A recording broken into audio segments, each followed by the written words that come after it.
তো এই যে তাবলীগ আমরা করব, দ্বীনের কথা প্রচার করব, কিভাবে করব? আল্লাহ রসুল সাল্লাল্লাহু আলাইহি সাল্লাম এর সুনির্দিষ্ট কোনো পদ্ধতি বলে যান নাই যে এইভাবে করবা, মূলনীতি দিয়ে গিয়েছেন। কোরআনে কারীমে আল্লাহ রাব্বুল আলামিন দ্বীনের দাওয়াত দেওয়ার নির্দেশ দিয়েছেন, কিন্তু পদ্ধতি কি হবে পদ্ধতি নির্দিষ্ট করেন নাই যে এইভাবে করবা ওইভাবে করবা না, এটা বলেন নাই, বরং এটাকে স্বাভাবিকভাবে ছেড়ে দিয়েছেন।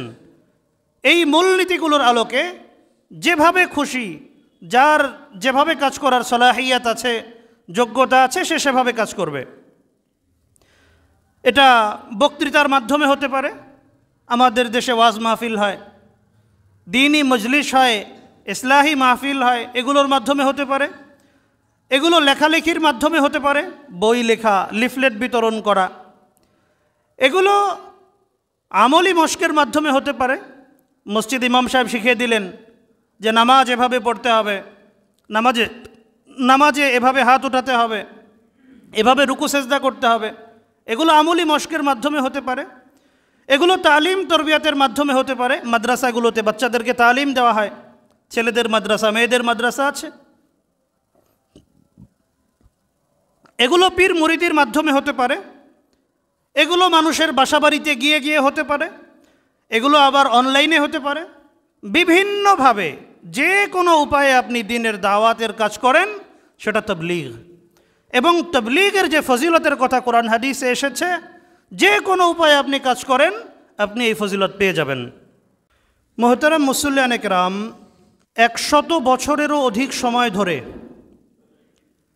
আমরা একটি দ্বীনি দাওয়াতি মেহনতের সাথে পরিচিত, দাওয়াত ও তাবলীগ।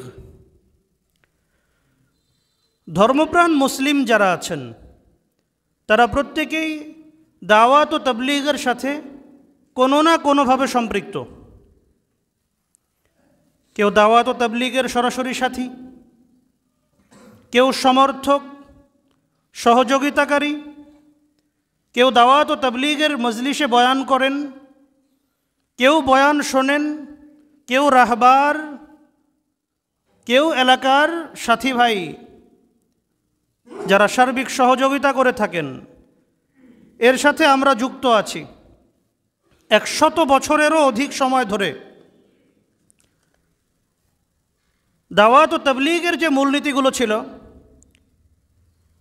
তার মধ্যে প্রধান একটা মূলনীতি হলো ইকরামুল মুসলিমিন।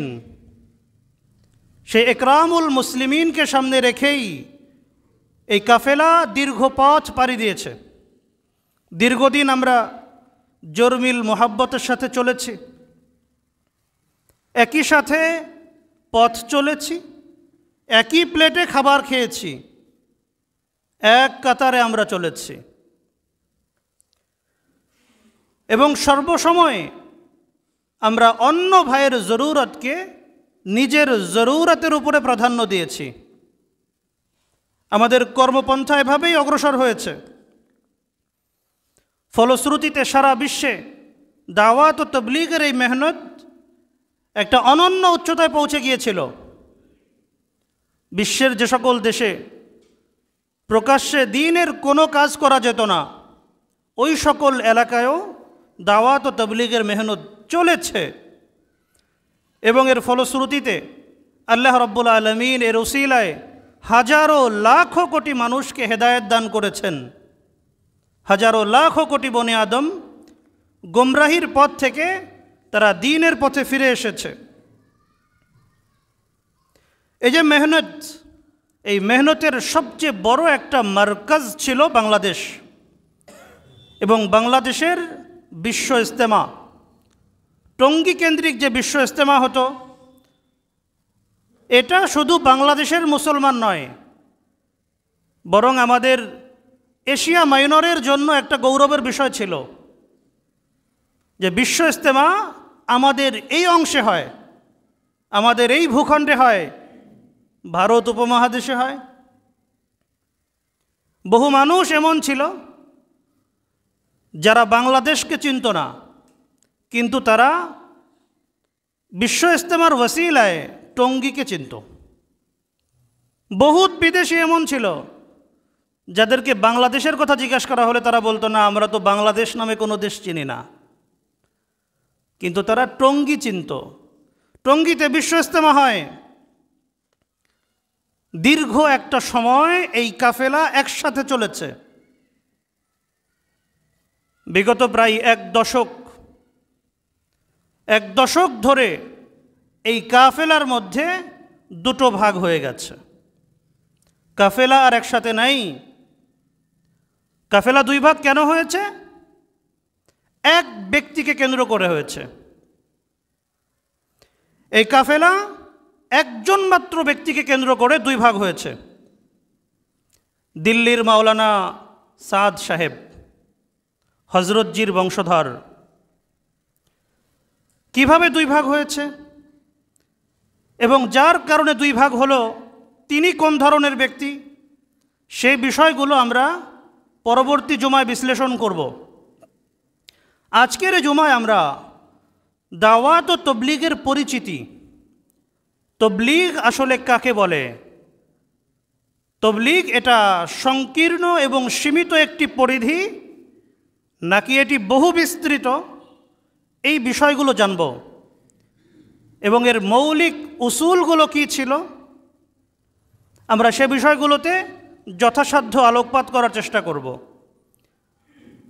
তার আগে একটা কথা বলে দেই, বরাবরের মতো আমার আলোচনা কোরআন হাদিসের আলোকে হবে, নিরপেক্ষভাবে নির্দলীয়ভাবে হবে। আমি একজন আলেমের সেই জায়গা থেকে, ওয়ারিসে নবীর সেই জায়গা থেকে আমি কথা বলবো। কোনো ধরনের ব্যক্তি আক্রোশ, কোনো ধরনের দলান্ধতা আমাকে স্পর্শ করবে না ইনশাআল্লাহ। সর্বপ্রথম যে কথা, দাওয়াত ও তবলিগ আসলে কাকে বলে। দেখেন, এই যে একটা শব্দ আমরা বলছি তাবলীগ তাবলীগ তাবলীগ, তাবলীগ আসলে কি? তাবলীগ এটা আরবি শব্দ, এটা বাবে তাফঈলের মাজদার, এটার ক্রিয়ামূল হলো বাল্লাগা ইউবাল্লিগু তাবলীগান। বাংলায় এর অর্থ করলে দাঁড়ায় পৌঁছে দেওয়া, কোনো একটা জিনিসকে উত্তম রূপে পৌঁছে দেওয়া, বারবার পৌঁছে দেওয়া, ভালোভাবে বুঝিয়ে দেওয়া, এই জিনিসটাকে আরবিতে তাবলীগ বলা হয়। তো যে কোনো জিনিস পৌঁছানোর ক্ষেত্রেই এই শব্দটা ব্যবহার করা যেতে পারে। ভালো জিনিস পৌঁছানোর ক্ষেত্রে হোক, খারাপ জিনিস পৌঁছানোর ক্ষেত্রে হোক, তাবলীগ শব্দটা শাব্দিক অর্থে উভয় ক্ষেত্রে ব্যবহার হতে পারে। তবে সাধারণত দ্বীনের কথা, দ্বীনি শিক্ষা, এই বিষয়গুলোর প্রচারকেই তবলীগ হিসাবে ধরা হয়। কেউ একজন দ্বীনের এক দাওয়াত কোনো ভাইকে দিলেন, সেক্ষেত্রে আমরা বলবো তিনি তবলীগ করেছেন। আরেক ভাই দুনিয়াবি কোনো দাওয়াত দিলেন যে ভাই অমুক জায়গায় একটা কনফারেন্স হবে, সেখানে কিভাবে ব্যবসায় সফলতা অর্জন করা যায়, একজন সফল উদ্যোক্তা হওয়া যায়, এ বিষয়ে আলোচনা হবে, আপনি সেখানে যাবেন। এটাও দাওয়াত, এটাও পৌঁছে দেওয়া। কিন্তু তবলীগ বলতে আমরা সচরাচর এই জিনিসটাকে বুঝি না। ভালোর ক্ষেত্রে, দ্বীনি দাওয়াতের ক্ষেত্রেই এই শব্দটাকে আমরা প্রয়োগ করে থাকি, আমরা এটাকে ব্যবহার করে থাকি। নবী করিম সাল্লাল্লাহু আলাইহি ওয়াসাল্লাম দ্বীনের দাওয়াত দেওয়ার নির্দেশ আমাদেরকে দিয়েছেন। কিভাবে আমরা দ্বীনের দাওয়াত দিব সে বিষয়ে তিনি সুস্পষ্ট করে কিছু বলেননি যে এই পদ্ধতিতে দিবে, ওই পদ্ধতিতে দিবে না, এইভাবে দিবে, ওইভাবে দিবে না, এ ধরনের কোনো কথা তিনি বলে যাননি। তিনি আমাদেরকে দ্বীনের দাওয়াত দেওয়ার নির্দেশ দিয়েছেন। সহিহ বুখারীর 3461 নম্বর হাদিস, হযরত আব্দুল্লাহ ইবনে আমর রাদিয়াল্লাহু তাআলা আনহু থেকে বর্ণিত হয়েছে। তিনি বলেন, আল্লাহর নবী সাল্লাল্লাহু আলাইহি সাল্লাম বলেছেন, বাল্লিগু আন্নি ওয়ালাউ আয়া, আমার পক্ষ থেকে একটি কথা হলেও পৌঁছে দাও, আমার একটি বাণী হলেও তুমি প্রচার করো অন্য এক দ্বীনি ভাইয়ের কাছে, অথবা যারা এখনো ইসলাম গ্রহণ করে নাই তাদের কাছে তুমি আমার একটা কথা হলেও প্রচার করো, সাধ্য অনুযায়ী মানুষকে দাওয়াত দাও। ওয়াহাদ্দিসু আন বনি ইসরাঈল ওয়ালা হারাজ, বনি ইসরাঈলের যে ঘটনাবলী আছে কোরআন হাদিসে যেগুলো বর্ণিত হয়েছে বিশুদ্ধ সূত্রে আমাদের কাছে এসেছে, তোমরা সেগুলোর প্রচার করো, কোনো সমস্যা নেই। আল্লাহ রব্বুল আলামিন বনি ইসরাঈলের অনেক ঘটনা কোরআনে বলেছেন, আল্লাহ রসুল অনেক ঘটনা শুনিয়েছেন, সেগুলোর প্রচার করো, কোনো সমস্যা নেই। এরপর আল্লাহ রসুল বলছেন, ওয়ামান কাযাবা আলাইয়া মুতাআম্মিদান ফালইয়াতাবাওয়া মাকআদাহু মিনান নার, যে ব্যক্তি আমার নামে কোনো একটা কথা বানিয়ে বলবে, এমন কথা প্রচার করবে যেটা আমি বলি নাই, সে নিজে নিজের ঠিকানা জাহান্নামে বানিয়ে নিল। নাউযু বিল্লাহি মিন যালিক। যত ভালো কথা হোক, যত বড় চিত্তাকর্ষক কথা হোক, আপনার কাছে সেই কথাটাকে দিন প্রচারের ক্ষেত্রে যত বড় উপকারী মনে হোক, নবীজির নামে সেটা যদি আপনি বলেন, আপনি নিজে নিজের ঠিকানা জাহান্নামে নির্ধারণ করে নিলেন। এই বিষয়টা অত্যন্ত সেনসিটিভ, এটা ভালো করে বোঝার দরকার। তো এই হাদিসের মধ্যে আল্লাহ রসুল বলছেন, বাল্লিগু, তোমরা পৌঁছে দাও, বারবার পৌঁছে দাও, যখন যেভাবে সুযোগ হয় পৌঁছে দাও। পৌঁছে দেওয়া এটা মূল কথা, পৌঁছে দেওয়া এটা নবীর জিম্মাদারি ছিল, এবং নায়েবে নবী যারা আছেন, উম্মতে মুহাম্মাদির সদস্য যারা আছেন, তাদের জন্য এটা জরুরি, এই কাজ তাদেরকে করতে হবে। আল্লাহ রাব্বুল আলামিন আমাদেরকে এই কাজের সাথে শরীক হওয়ার, বেশির থেকে বেশি অংশগ্রহণ করার তৌফিক দান করেন। তো এই যে তাবলীগ আমরা করব, দ্বীনের কথা প্রচার করব, কিভাবে করব? আল্লাহ রসুল সাল্লাল্লাহু আলাইহি সাল্লাম এর সুনির্দিষ্ট কোনো পদ্ধতি বলে যান নাই যে এইভাবে করবা, মূলনীতি দিয়ে গিয়েছেন। কোরআনে কারীমে আল্লাহ রাব্বুল আলামিন দ্বীনের দাওয়াত দেওয়ার নির্দেশ দিয়েছেন, কিন্তু পদ্ধতি কি হবে পদ্ধতি নির্দিষ্ট করেন নাই, যে এইভাবে করবা ওইভাবে করবা না, এটা বলেন নাই, বরং এটাকে স্বাভাবিকভাবে ছেড়ে দিয়েছেন। এই মূলনীতিগুলোর আলোকে যেভাবে খুশি, যার যেভাবে কাজ করার সলাহিয়াত আছে, যোগ্যতা আছে, সে সেভাবে কাজ করবে। এটা বক্তৃতার মাধ্যমে হতে পারে, আমাদের দেশে ওয়াজ মাহফিল হয়, দ্বীনি মজলিস হয়, ইসলাহি মাহফিল হয়, এগুলোর মাধ্যমে হতে পারে। এগুলো লেখালেখির মাধ্যমে হতে পারে, বই লেখা, লিফলেট বিতরণ করা। এগুলো আমলি মশকের মাধ্যমে হতে পারে, মসজিদ ইমাম সাহেব শিখিয়ে দিলেন যে নামাজ এভাবে পড়তে হবে, নামাজে এভাবে হাত উঠাতে হবে, এভাবে রুকু সেজদা করতে হবে। এগুলো আমলি মশকের মাধ্যমে হতে পারে। এগুলো তালিম তরবিয়াতের মাধ্যমে হতে পারে, মাদ্রাসাগুলোতে বাচ্চাদেরকে তালিম দেওয়া হয়, ছেলেদের মাদ্রাসা, মেয়েদের মাদ্রাসা আছে। এগুলো পীর মুরিদির মাধ্যমে হতে পারে, এগুলো মানুষের বাসাবাড়িতে গিয়ে গিয়ে হতে পারে, এগুলো আবার অনলাইনে হতে পারে। বিভিন্নভাবে যে কোনো উপায়ে আপনি দ্বীনের দাওয়াতের কাজ করেন, সেটা তাবলীগ। এবং তাবলীগের যে ফজিলতের কথা কোরআন হাদিসে এসেছে, যে কোনো উপায়ে আপনি কাজ করেন, আপনি এই ফজিলত পেয়ে যাবেন। আল্লাহ রাব্বুল আলামিন তার হাবিবকে সুস্পষ্ট ভাষায় নির্দেশ দিয়েছেন যে, হে নবী, আপনার কাছে যে ওহী অবতীর্ণ করা হয়েছে সেগুলো আপনি প্রচার করুন, সেগুলো আপনি মানুষের কাছে পৌঁছে দিন।